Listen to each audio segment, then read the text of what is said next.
Hello students, welcome to the Prelims High series.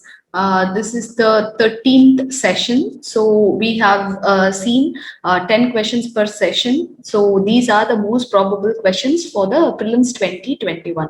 So without any further delay, let's get into today's video. Let's look at the question number 1, which is from Polity.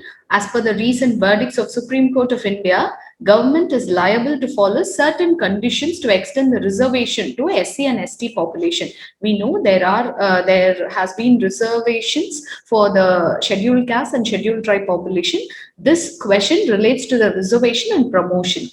States have to provide proof for the backwardness of the class benefiting from the reservation. There has to be a proof, and the state has to collect quantifiable data showing inadequacy of representation. For example, if there is a post, there has to be some proof that people from this class or caste, they are not adequately represented in that post. So there has to be some proof for that.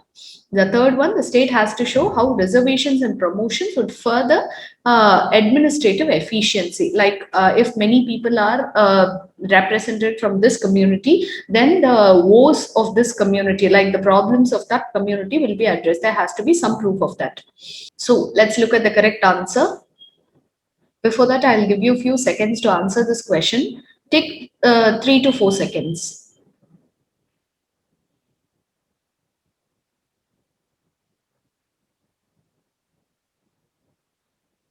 So the correct answer for this question is 1 and 3 only.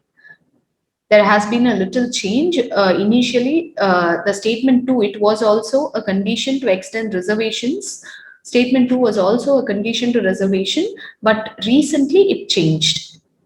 Supreme Court in Nagaraj versus Union of India 2006 case validated Parliament's decision to extend reservation for SC and ST, including promotions. But there were 3 conditions attached to it. The first one, they have to give proof for the backwardness of the class, which will benefit from the reservation. Then it has to collect quantifiable data showing inadequacy of representation. If there is only this condition, we can view it in 2 ways. There has to be some inadequacy of representation, that is, only if people are not properly represented from that class, then only those people will be represented. Third one, if the reservation and promotion will be implemented, then there has to be some kind of administrative efficiency that will work on.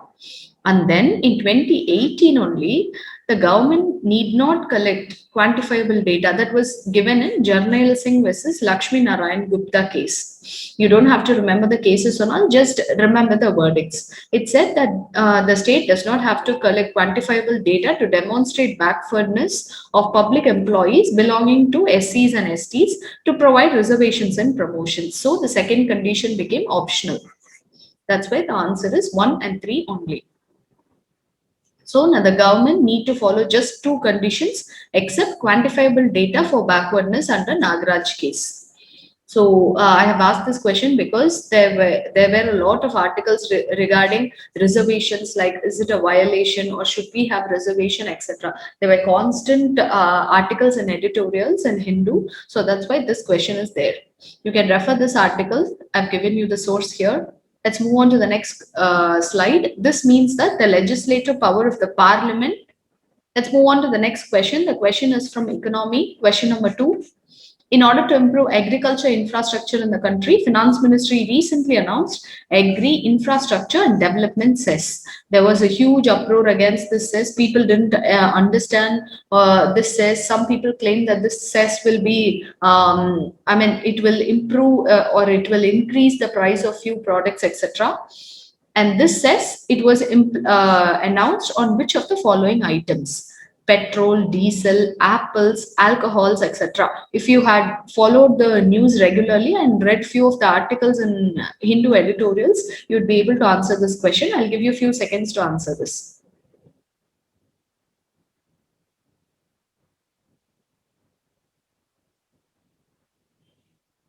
Agri Infrastructure and Development Cess is on which of these items?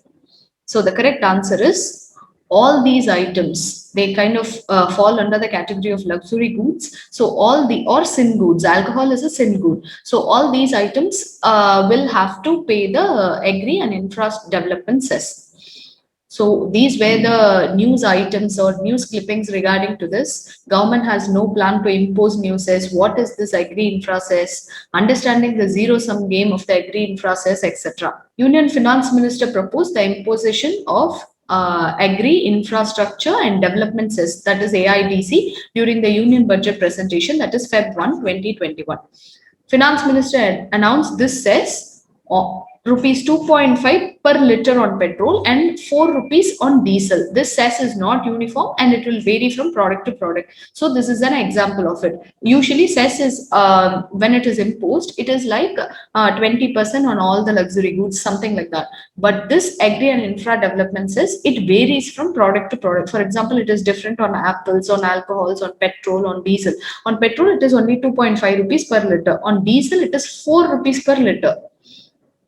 This cess will be levied on other items including alcoholic beverages, gold, silver bars, crude palm oil, soya bean oil, peas, channa, apples, Bengal gram, etc. All these items, mostly those who do not have major impact on huge part of the population. That is, it is, as you can see, it is not applied on the daily goods like rice, wheat, etc. It is usually it is applied on the goods which will not impact the major part of the population. This will be levied on almost 29 products. Prominent among them are gold, silver, imported apples, imported alcohol, excluding beer. Okay, just remember this small fact. Imported pulses, palm oil, urea, petrol, diesel. So they have a twin problem. They get twin advantage of this, which is they can raise the money, and then next one they can curb the imports. Like people who are going for imported products, it is like curbing their behavior.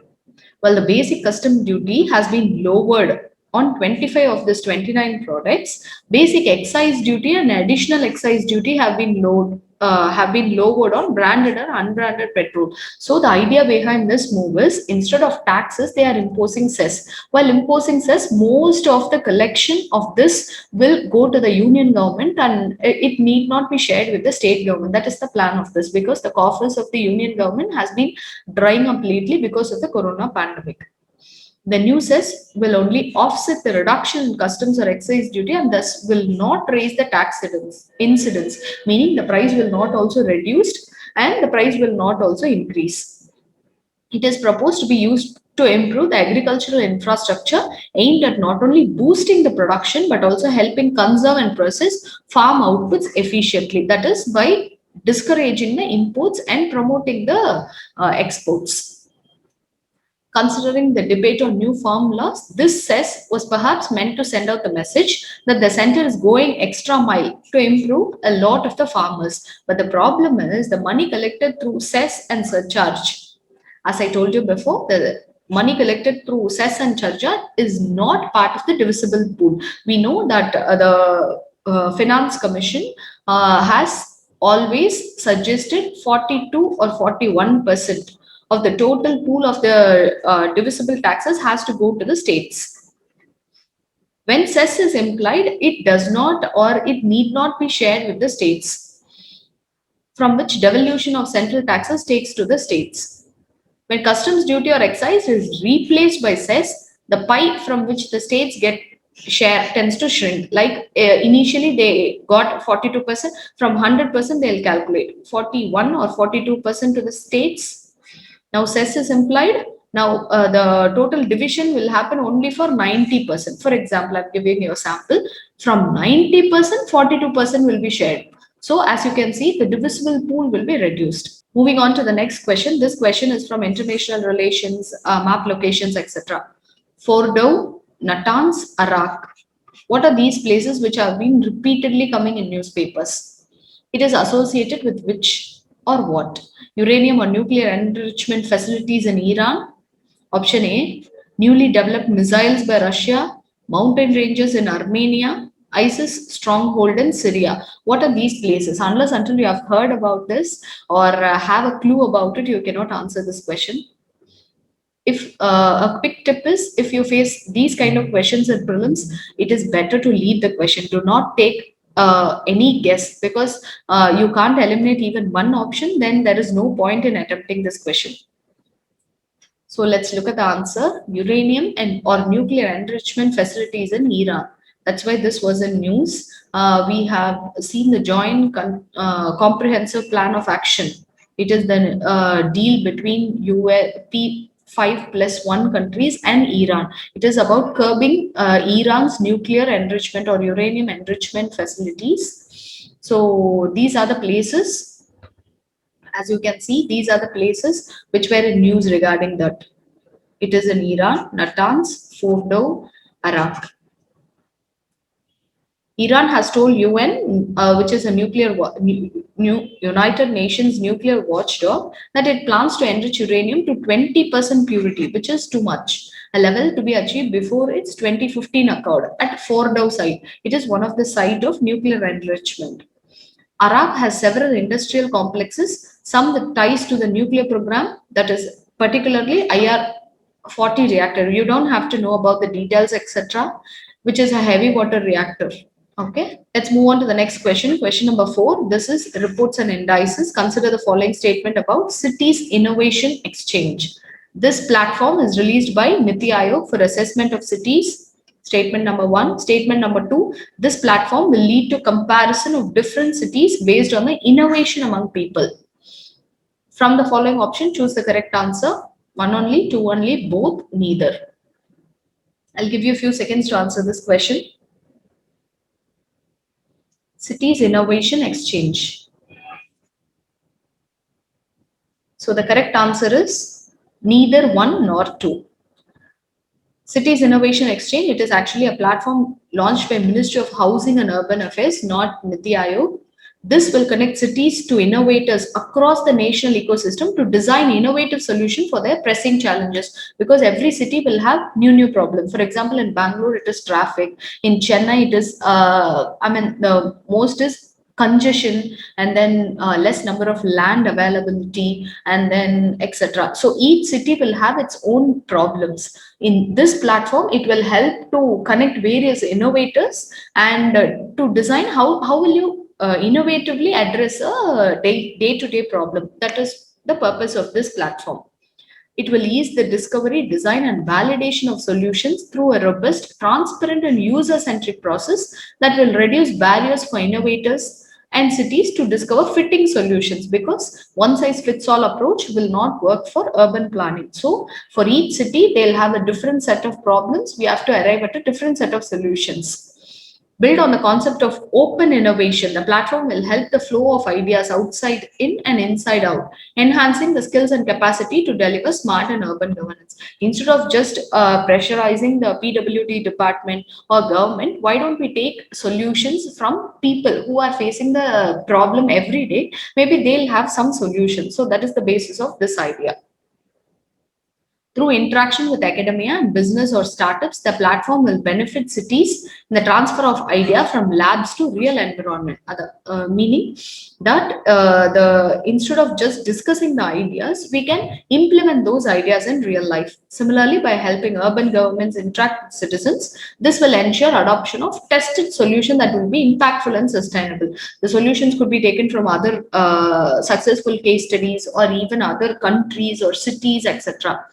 This initiative is among the ongoing efforts to realize the vision of new and Atmanirbhar Bharat, that is self-sufficient or sustainable Bharat, by making cities more self-reliant, enabled to meet the needs and provide services to the citizen. Because every day the needs of the citizens is getting it is varying. Some they want green spaces, now they want more spaces, shared office spaces to minimize the carbon footprint, etc., and then reduced vehicular pollution. So there are needs that are arising every day. So to make ourselves self-reliant and self-sufficient, we need to address solutions innovatively. This question is from Environment and Geography. Consider the following regarding geothermal energy. Geo means earth, thermal means heat, energy. I'm just decoding this term for you.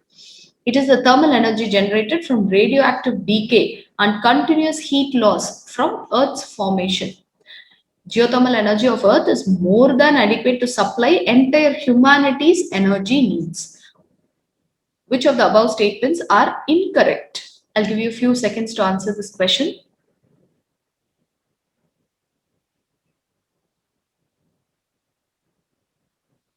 Let's look at the correct answer. The correct answer is both of the statements are correct and none of this is incorrect statement.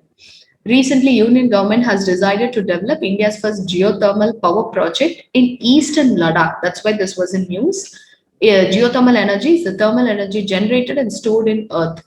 It is the thermal energy generated from radioactive decay and continuous heat loss from Earth's formation. Because inside the Earth, we have read there is core, mantle, and then the outer layer. We are in the lithosphere or the crust layer. Okay, that is like the thickness of an apple skin. I mean, how thick the apple skin is, that is the layer that we are on. It is more like plates that is floating above the Earth's surface. Inside, there is continuous heat generation, melting of the core, etc. that is happening. Taking energy from that is called as geothermal energy.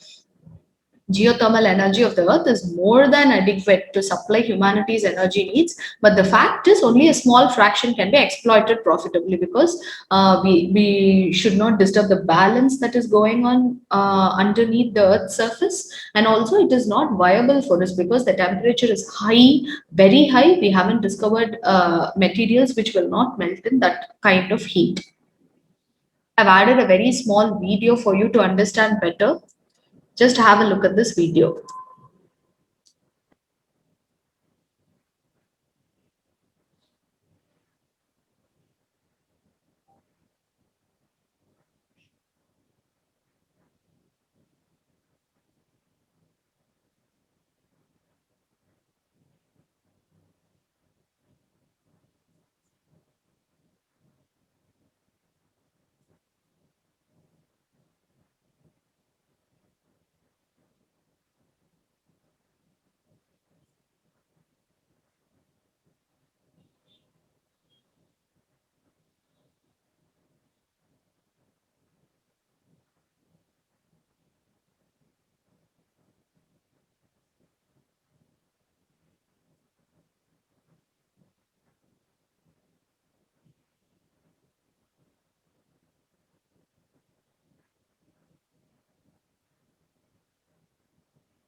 So I hope you would have understood by this. It is nothing but, I mean, exploiting or using energy or the heat inside the earth.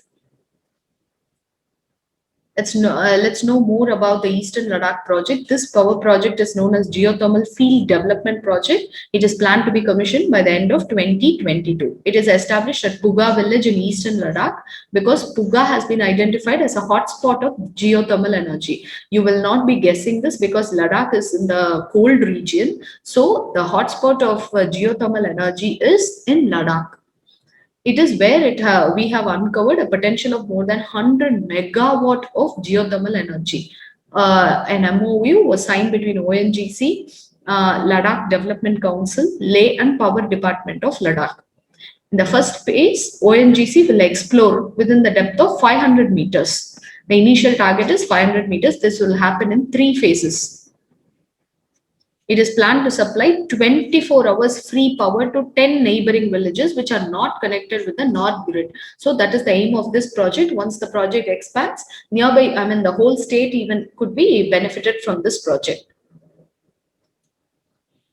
What are the advantages and disadvantages of geothermal energy? A quick view: it is environmentally friendly, does not cause any pollution, small footprint on the land because all we have to do is drill a hole inside the earth, and partially built ground. It is a renewable source of energy. What are the disadvantages? It can cause earthquake because we don't know, because sometimes the area might be fragile and will be triggering an earthquake. The initial cost will be really high, and it is the prohibitively very high. Geothermal reservoirs are very location specific. We cannot establish it everywhere. We have to find which is a hot spot or which is very sensitive to geothermal energy, etc. So moving on to the next question. This question is from Science and Tech. The Karman line, internationally recognized boundary, is between which of the following? Inner core and outer core. We have read there are various layers of earth. This is inner core, outer core, mantle, asthenosphere, and then lithosphere, crust, etc. So what is this Karman line? Is it between inner core and outer core? Then warm surface water and cold deep water in an ocean. Earth's atmosphere and outer space. Southern Ocean and Indian Ocean. Southern Ocean is about Antarctica. I'm just giving you info on all the options. If you have read about this, try to recollect. Karman line is the boundary between which of the following?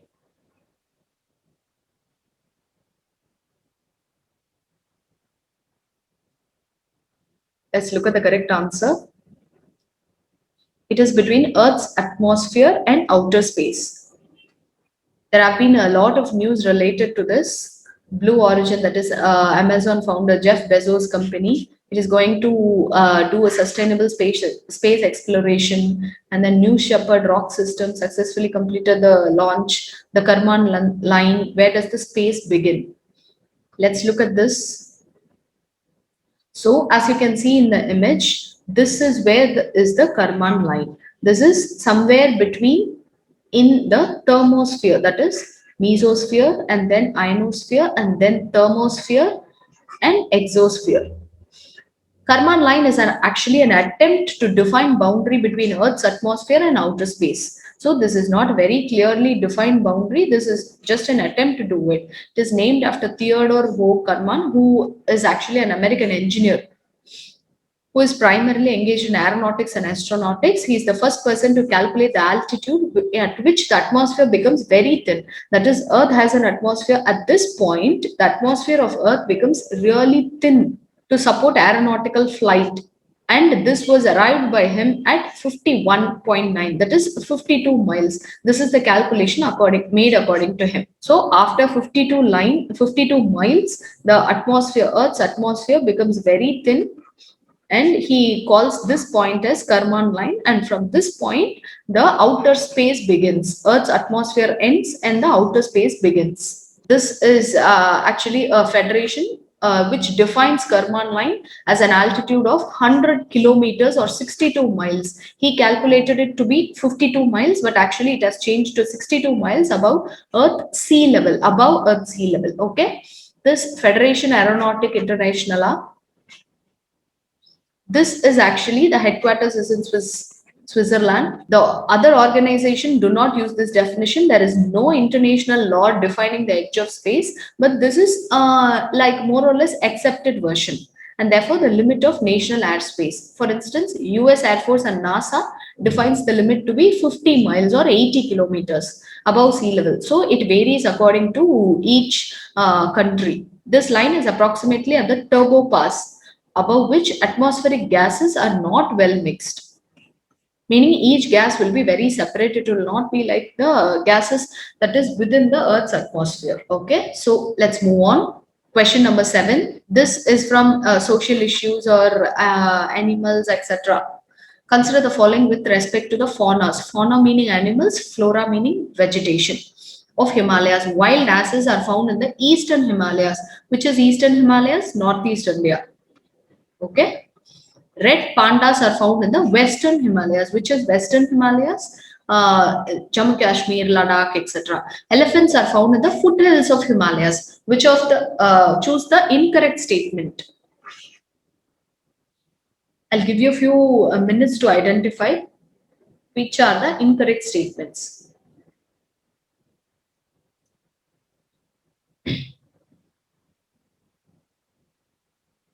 So the correct answer is 1 and 2. Actually, the options are interchanged. We know wild asses, that is donkeys, they'll be able to survive even in drier situation. But red pandas, they are more like vegetarian animals, mostly vegetarian. So they'll be found where forests are very thick, that is eastern India. So the options are actually interchanged.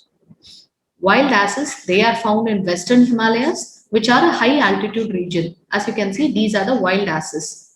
Other animals like blue sheep, antelopes or chiru, Tibetan gazelle, and Kashmir stag or hangul, these are found in the western Himalayas. Red panda, these are found in eastern Himalayas. This is the red panda. Other animals are hog, badgers, crestless porcupines, goat, antelopes, etc. If I'm not wrong, red panda is the state animal of Sikkim. If you had known this fact, you would have been able to answer that question. Elephants, they are found in the foothills of Himalayas. As you know, they need lot of forests to survive. Other animals that are found in the foothills are rhinoceros, sambar deer, swamp deer, cheetal, hog, hyena, etc. Here is the list of animals that are predominantly or mostly found in Himalayas. For example, snow leopard, moose, barrel, Himalayan tar, red panda, yak, Himalayan black bear, monal is a bird. Here is a whole list of this. You can pause the video and have a look at it. This goes on for 3 slides: Western Tragopan, wild yak, Himalayan brown bear, wolf, then Kiang, white bellied musk deer. This is found only in Himalayas. Alpine musk deer, red bellied cow, yellow throated marten, and then musk deer. This question was asked in previous prelims. Kashmir lay, a grey langur, Himalayan field mouse, etc. If you are not very thorough, just go back in the video and have a look at all the animals so that you can familiarize yourself. It is not possible to memorize all these. Just keep yourself familiar with these.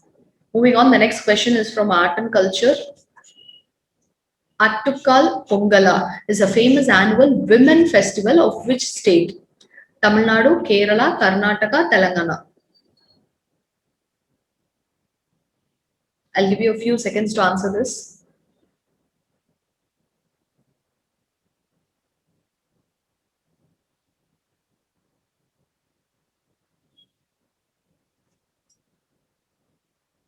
Let's look at the answer. The correct answer is Kerala.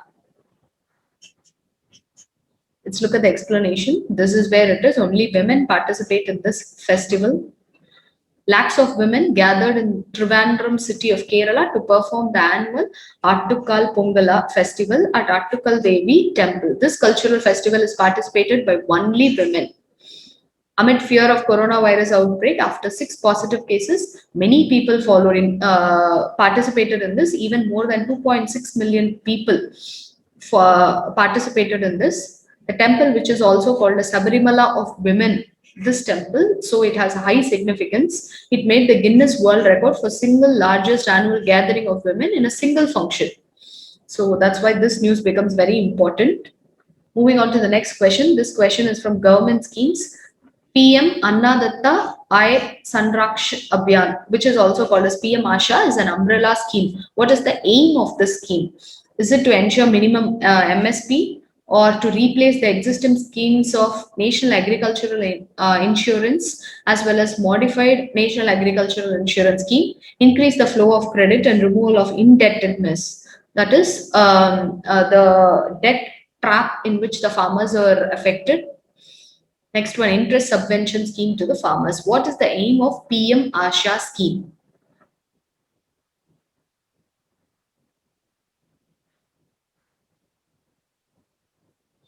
Let's look at the correct answer. The aim is to ensure minimum support price, that is MSP, to the farmers. Let's look at the scheme. The scheme is actually aimed to ensure better remunerative prices to the farmers for the produce as announced in the budget. This was actually announced in 2018 itself. Since this farmers protest, which has been revolving around MSP, I've put this question. It is expected that the increase in MSP will be translated to farmers' income due to various procurement mechanism in coordination with the state governments. What are the 3 schemes that are included in this ASHA scheme? Price support scheme, price deficiency payment scheme, and then pilot of private procurement and stockist scheme. These 3 schemes come under PM ASHA scheme. I'll quickly give you a view of this. These 3 components will complement the existing schemes of Food and Public Distribution Department. They relate to paddy, wheat, other cereals, coarse grains, etc., which have MSP, which comes under the MSP. Under PSS scheme, that is price support scheme. The first one, price support scheme, physical procurement of pulses, oil seeds, copra will be done by the central nodal agencies. It could be Department of Food and Public Distribution or FCI, anything. In this physical procurement, that is the central agencies, they'll go and procure from the farmers. Besides, NAFED and Food Corporation of India will also take up the procurement. The expenditure and loss due to procurement, it will be totally borne by the central government. Price deficiency payment system. Here the center proposes to cover all oil seeds. Remember, what are the things that are covered under each scheme? In PSS, pulses, oil seeds and copra will be covered. In this, all kinds of oil seeds will be covered. The difference between MSP and the actual selling price will be directly paid in the farmer's bank account. If, for example, if an oil seed, the minimum support price is 20 rupees and the selling price is 40 rupees, then the difference amount will of 20 rupees will be paid to the farmer's bank account. Farmers who sell their crop in recognized mandis within the notified period can benefit from this scheme.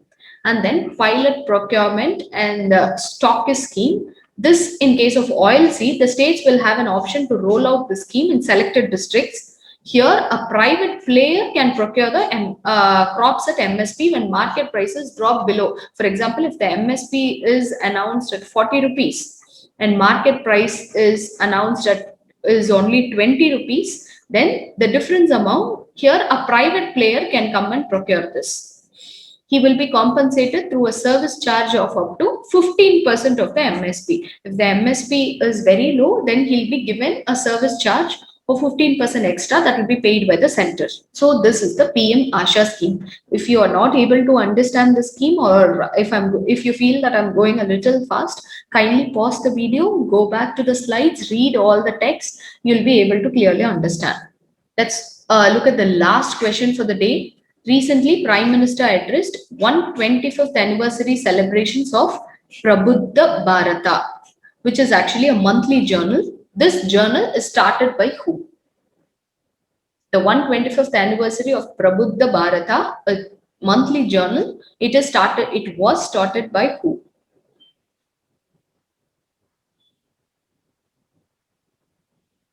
Let's look at the correct answer. I'm sure many of you would have guessed it right.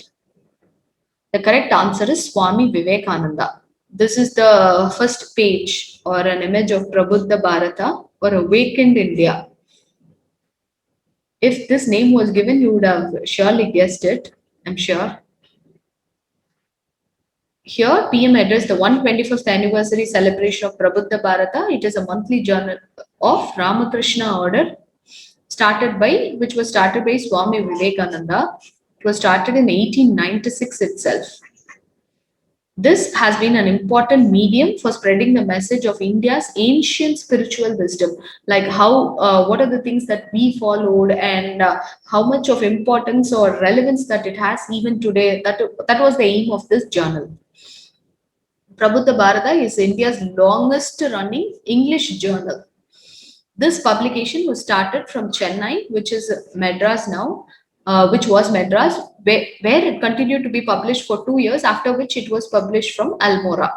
Later, in 1899, the place of publication was shifted to Advaita Ashram, and it has been continuously published from there. This Advaita Ashrama is in Howrah. Okay. So some of the greatest personalities have left their imprint on the pages through their writings on Indian culture, spirituality, philosophy, history, even psychology, art, etc. Subhash Chandra Bose, Bal Gangadhar Tilak, Sister Nivedita, Aurobindo Ghosh, and our first president Sarvepalli Radhakrishnan were among the others who have written their articles in this journal. So that's why this becomes very important. So a quick recap of the 14th session. First, we saw reservation to SC and STs. What are the changes that were brought in the promotion related to that? And agriculture infrastructure development cess. Why is it important and on which products it will be implemented? Nuclear enrichment facilities. What are the 3 important sites that we have been seeing repeatedly in the news? Cities Innovation Exchange of Ministry of Housing and Urban Affairs. Geothermal energy, what are the advantages, disadvantages, what is it actually? Karman line between the Earth's atmosphere and outer space, which is not so legally accepted by everyone, but this is the most accepted one. What are the various faunas of Himalayas? And then the Atukal Pongala, which is also holds the record of largest gathering of women in a single place. And then PM Asha, what are the 3 schemes under it? Prabuddha Bharata, journal started by Vivekananda. So that is the quick recap of this session. I hope this session was really useful to you. And these are one of the top questions that we have predicted from our end that will appear in 2021 prelims. So if you have any questions or queries, kindly leave your questions in the comment section. We'll be happy to solve your doubts and clarifications. Kindly stay tuned for upcoming sessions. That's all for today. Thank you.